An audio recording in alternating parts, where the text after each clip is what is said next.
Salve once again. Mr. Salve, we are talking about transparency.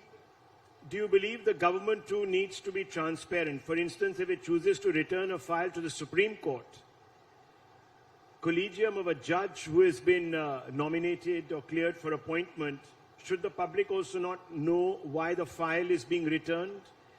To take this a step further, should the IB report and the background checks, etc., made public? Should it work the other way also? This whole process, quite frankly, and if I may not mince my words, this whole process has become pretty hopeless. I'm sorry to say so. Today, the IB gives a report. Today, you ask a person to become a judge. You ask the IB to report. The IB reports partly gossip.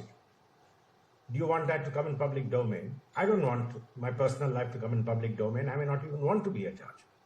So this whole process, this whole system is incompatible with transparency. Let me tell you 3 reasons.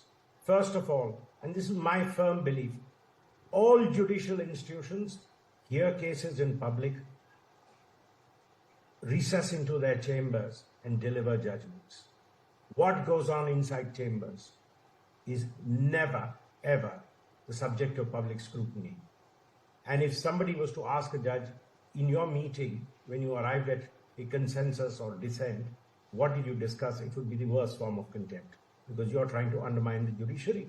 You're trying to interfere with the process by which this beautiful system works. So the judiciary's transparency is the judiciary speaks through its judgments, and that's the transparency. What judges discuss once they go into their chambers has to be protected. Here is a function where the judges are trying to come into public domain. You want one judge to pass comments on a sitting colleague in the High Court. I don't think that's the right thing to do. 3 judges or 5 judges consider the appointment of a judge to the Supreme Court. I'm not going by the gossip you've heard of what discussions take place. I am telling you on a principle, please consider. One of the judges may say, frankly, I think his judgments are third rate. You want that to come in public? The person is a sitting Chief Justice. You are considering his name for the Supreme Court. This is a process which has to be fundamentally different. If you have this kind of a tension between the government and the judiciary, and we have seen that the government says on the one hand, you reduced us to a post office because the last word is with you.